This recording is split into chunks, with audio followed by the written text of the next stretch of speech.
എല്ലാവർക്കും ഇന്നത്തെ വീഡിയോയിലേക്ക് സ്വാഗതം. അപ്പോൾ ഇന്ന് നമ്മൾ നല്ലൊരു അടിപൊളിയായിട്ടുള്ള ഒരു ചില്ലി പോർക്ക് ഉണ്ടാക്കുന്നത് എങ്ങനെയാണെന്ന് നോക്കാൻ പോകുന്നത്. ചില്ലി ബീഫും അതുപോലെ തന്നെ ചില്ലി ചിക്കനും ഒക്കെ കഴിച്ച് എല്ലാവർക്കും നല്ല പരിചയമുള്ളതായിരിക്കും. അതിൽ നിന്ന് കുറച്ച് വ്യത്യസ്തമായിട്ടുള്ള അതിലൊക്കെ വളരെ ഡെലിഷ്യസ് ആയിട്ടുള്ള ഒരു ഐറ്റമാണ് നമ്മുടെ ഈ ചില്ലി പോർക്ക്. ചോറ് ഫ്രൈഡ് റൈസിൻ്റെ കൂട്ടത്തിലോ ചോറിൻ്റെ കൂട്ടത്തിലോ അതുപോലെ തന്നെ പൊറോട്ടയുടെ കൂടെ ചപ്പാത്തിയുടെ ഒക്കെ നന്നായിട്ട് പോകുന്ന ഒരു സൈഡ് ഡിഷാണ് നമ്മുടെ ഈ ചില്ലി പോർക്ക്. ഈ ചില്ലി പോർക്ക് ഞാൻ റീസെൻ്റ്ലിയാണ് ചെയ്തു തുടങ്ങിയത്. അപ്പോൾ എനിക്ക് ഈ റെസിപ്പി തന്നിരിക്കുന്ന എൻ്റെ ഫ്രണ്ട് ദീപാ ജോബിന് താങ്ക്സ് പറഞ്ഞുകൊണ്ട് നമ്മുടെ വീട്ടിലേക്ക് കിടക്കാം.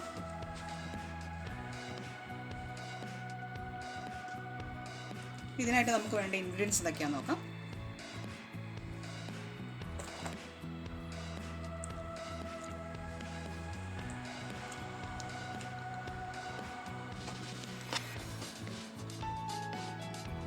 ഇതിനായിട്ട് നമ്മുടെ പോർക്ക് നമ്മൾ കറിയൊക്കെ ഉണ്ടാക്കാൻ വേണ്ടി വെക്കുന്നത് പോലെ തന്നെ കഷ്ണങ്ങളാക്കിയിരിക്കുന്നത് കഴുകി വെച്ചിരിക്കുന്നതാണ് ഈ കാണുന്നത്.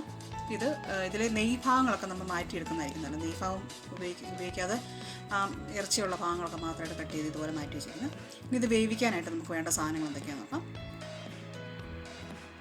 ഇതിലേക്ക് ഞാൻ ഒരു ടേബിൾ സ്പൂൺ കാശ്മീരി ചില്ലി പൗഡറാണ് ആഡ് ചെയ്തിരിക്കുന്നത്. അതുപോലെ തന്നെ ഒരു ചെറിയ ടീസ്പൂൺ മഞ്ഞൾപ്പൊടി, പിന്നെ ഒരു ചെറിയ ടീസ്പൂൺ കുരുമുളക് പൊടി, പിന്നെ ആവശ്യത്തിന് ഉപ്പ്. ഇതെല്ലാം കൂടെ ചേർത്ത് നമ്മുടെ കൈ കൊണ്ട് തന്നെ നമുക്ക് നന്നായിട്ടൊന്ന് മിക്സ് ചെയ്ത് കൊടുക്കാം.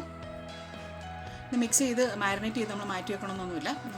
ഇത് ഞാൻ സ്ട്രെയിറ്റ് ആയിട്ട് ഇത് കഴിയുമ്പോൾ തന്നെ വേവിക്ക് ചെയ്ത് ഞാൻ സ്ലോ കുക്കാണ് പ്രിഫർ ചെയ്യുന്നത് ഏത് ഇറച്ചി ഉണ്ടാക്കുമ്പോൾ. ഇപ്പോൾ ഞാനിത് സാധാരണ രീതിയിൽ വേവിച്ചെടുക്കുക ചെയ്തത്. കുക്കർ വേവിക്കുന്ന ആൾക്കാർക്ക് നമ്മുടെ വിസിലൊക്കെ അതനുസരിച്ച് അഡ്ജസ്റ്റ് ചെയ്ത് വേവിച്ചെടുക്കാവുന്നതാണ്. എപ്പോഴും ഓർക്കുക, മുക്കാൽ വേവിലാണ് നമ്മുടെ ഇറച്ചി നമ്മൾ വേവിച്ചെടുക്കുന്നത്. അപ്പോൾ ഈ മുക്കാൽ വേവിൽ ഇറച്ചി വേവിച്ച് മാറ്റി തണുപ്പിച്ച് മാറ്റി വെച്ചിരിക്കുന്നതാണത്. പിന്നെ ഇതിലേക്ക് നമ്മൾ വീണ്ടും ഒരു മാരിനേഷൻ ഫ്രൈ ചെയ്യാൻ വേണ്ടിയുള്ള ഒരു മാരിനേഷൻ തയ്യാറാക്കാൻ പോവുകയാണ്. അപ്പോൾ അതിനായിട്ട് നമ്മൾ വേവിച്ച് മാറ്റി വെച്ചിരിക്കുന്ന നമ്മുടെ പോർക്ക് ഇതിലേക്ക് നമ്മൾ ആഡ് ചെയ്യാൻ പോകുന്നത് ഒരു ടേബിൾ സ്പൂൺ വെളുത്തുള്ളി അരിച്ചത്, ഒരു ടേബിൾ സ്പൂൺ ഇഞ്ചി അരിച്ചത്, അതുപോലെ തന്നെ ഒരു ടേബിൾ സ്പൂൺ ചതച്ച ചുവന്ന മുളക്. ശരിക്കും ഈ ചുവന്ന മുളക് ചതച്ചതാണ് ശരിക്കും പറഞ്ഞാൽ നമ്മുടെ ഈ ചില്ലി പോർക്കിൻ്റെ ഒരു ഹൈലൈറ്റ് ആയിട്ട് വരുന്നത്. നമ്മളത് ഫ്രൈ ഒക്കെ ചെയ്ത് വരുമ്പോഴത്തേക്ക് ആ മുളക് വറുത്തൊക്കെ വരുമ്പോൾ നല്ല ടേസ്റ്റാണ്. അതിലേക്ക് നമ്മളൊരു മുട്ട, അതുപോലെ തന്നെ ഒരു ടേബിൾ സ്പൂൺ സോയ് സോസ്, പിന്നെ നമ്മൾ പറഞ്ഞിരിക്കുന്ന അമൗണ്ടിലുള്ള കോൺഫ്ലോർ, ഇതെല്ലാം കൂടെ ചേർത്ത് നമ്മൾ നന്നായിട്ടൊന്ന് മിക്സ് ചെയ്ത് കൊടുക്കുകയാണ് ചെയ്യുന്നത്.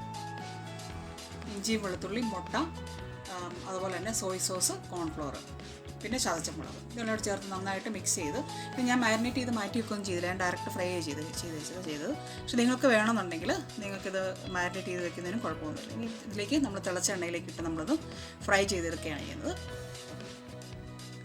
ഇതുവരെ എൻ്റെ കുക്കിംഗ് ചാനൽ സബ്സ്ക്രൈബ് ചെയ്തിട്ടില്ലാത്തവർ സബ്സ്ക്രൈബ് ചെയ്യണേ. അതുപോലെ തന്നെ എൻ്റെ പുതിയ വീഡിയോസ് വരുമ്പോൾ എൻ്റെ നോട്ടിഫിക്കേഷൻസ് കിട്ടുവാനായിട്ട് ബെല്ലൈക്കൺ ഞെക്കാൻ മറക്കരുത്.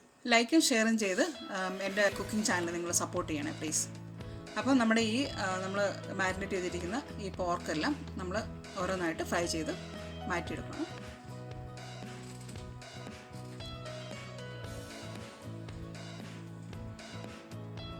ഇനി നമുക്ക് നമ്മുടെ ഫൈനൽ കുക്കിങ്ങിലേക്ക് വേണ്ട കാര്യങ്ങൾ നോക്കാം. ഇത് നമ്മളിപ്പം വറുത്ത് മാറ്റി വെച്ചിരിക്കുന്ന നമ്മുടെ പോർക്കാണിത്. നമുക്ക് കാണാൻ നല്ല ക്രിസ്പി ആയിട്ടുണ്ട്. ഒത്തിരി ഹാർഡൊന്നുമല്ല, നമുക്ക് ഈസി ആയിട്ട് കഴിക്കാവുന്ന രീതിയിലുള്ള പോർക്ക്. ഇനി ഇതിലേക്ക് നമ്മൾ മുമ്പ് എടുത്തതിൻ്റെ ബാക്കി വന്നിരിക്കുന്ന ഇഞ്ചി, വെളുത്തുള്ളി, അതുപോലെ തന്നെ ഞാൻ ഇതിലേക്കൊരു 3 പച്ചമുളകും കൊത്തിയരിഞ്ഞ് ചേർത്തിട്ടുണ്ട്. പിന്നെ ക്യാപ്സിക്കം ഇതുപോലെ ചതുര കഷ്ണങ്ങളായിട്ട് മുറിച്ചത് ഇച്ചിരി വലുപ്പത്തിൽ മുറിച്ച് 2 എടുത്തിട്ടുണ്ട്. സവാള ഇതുപോലെ തന്നെ ഓരോ ഇതളുകൾ അടർത്തിയിട്ടാണ് ഞാൻ ഇത് മാറ്റി വെച്ചിരിക്കുന്നത്. പിന്നെ നമുക്ക് ഇതിലേക്ക് വേണ്ട ഗാർണിഷിന് വേണ്ട മല്ലിയിലയും അതുപോലെ തന്നെ സ്പ്രിംഗ് ഓനിയൻ അരിഞ്ഞതും കൂടെ ഇതുപോലെ നമ്മുടെ ഇഷ്ടം പോലെ നമ്മുടെ എത്ര ഫ്ലേവർ വേണമെന്നുള്ളതനുസരിച്ച് നമുക്ക് ആവശ്യം പോലെ എടുക്കാം. ഇത് നമ്മുടെ ഫൈനൽ കുക്കിങ്ങിലേക്ക് കിടക്കാം. നമ്മൾ പോർക്ക് ഫ്രൈ ചെയ്ത് മാറ്റി വെച്ചിരിക്കുന്ന എണ്ണ തന്നെ ഞാൻ എടുത്തിരിക്കുന്നത്. അതിലേക്ക് നമുക്കിപ്പം കറി വയ്ക്കാൻ വേണ്ടിയിട്ട് ആവശ്യമായിട്ടുള്ള കുറച്ച് എണ്ണ നമ്മുടെ പുതിയ കടായിലേക്ക് മാറ്റി വയ്ക്കാം. ഇനി അതിലേക്ക് നമ്മുടെ ഇഞ്ചിയും വെളുത്തുള്ളിയും പച്ചമുളകും കൂടെ കൊത്തി അരിഞ്ഞത് ചേർത്ത് നന്നായിട്ടൊന്ന് വഴറ്റിയെടുക്കാം.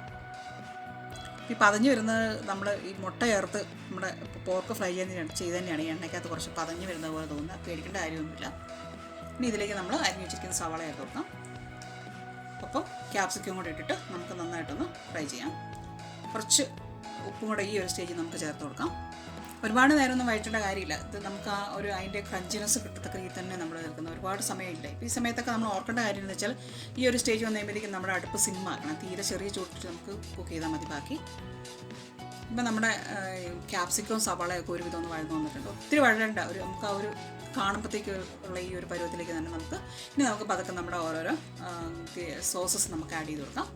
അതിലേക്ക് സോയ് സോസ് നമ്മൾ പറഞ്ഞിരിക്കുന്നതനുസരിച്ച് 1 ടേബിൾ സ്പൂൺ സോയ് സോസ്, പറഞ്ഞിരിക്കുന്ന അളവനുസരിച്ചുള്ള ചില്ലി സോസ്, ഞാൻ കുറച്ച് ചില്ലി സോസ് ചേർത്തിട്ടുണ്ട്. അതുപോലെ തന്നെ നമുക്ക് വേണ്ട ടൊമാറ്റോ സോസും കൂടെ ചേർത്ത് കൊടുക്കാം. ഇതെല്ലാം കൂടെ ചേർത്ത് നമുക്ക് നന്നായിട്ടൊന്ന് മിക്സ് ചെയ്യാം. ഇനി ഇതിലേക്ക് കൂടുതൽ ഗ്രേവി വേണമെന്നൊക്കെ ആഗ്രഹമുള്ള ആൾക്കാർക്ക് നമ്മൾ ഈ സോസസൊക്കെ കുറച്ച് ചേർക്കാൻ കൂടുതൽ ആഡ് ചെയ്യാവുന്നതാണ്. അതുപോലെ തന്നെ കുറച്ച് കോൺഫ്ലോർ ഇതുപോലെ തന്നെ ചെറിയൊരു ഗ്ലാസ് വെള്ളത്തിൽ നന്നായിട്ട് കലക്കി ഇതിനൊപ്പം ചേർത്ത് തിളപ്പിച്ചാലും നമുക്ക് നല്ല തിക്കായിട്ടുള്ള ഗ്രേവി കിട്ടും. ഞാനിപ്പോൾ ഇത് കുറച്ച് ഡ്രൈ ആയിട്ട് എടുത്തിരിക്കുന്നത്. അപ്പോൾ ഇതിലേക്ക് നമ്മുടെ വറുത്ത് വെച്ചിരിക്കുന്ന പോർക്ക് കഷ്ണങ്ങൾ നമുക്ക് ഇട്ട് കൊടുക്കാം.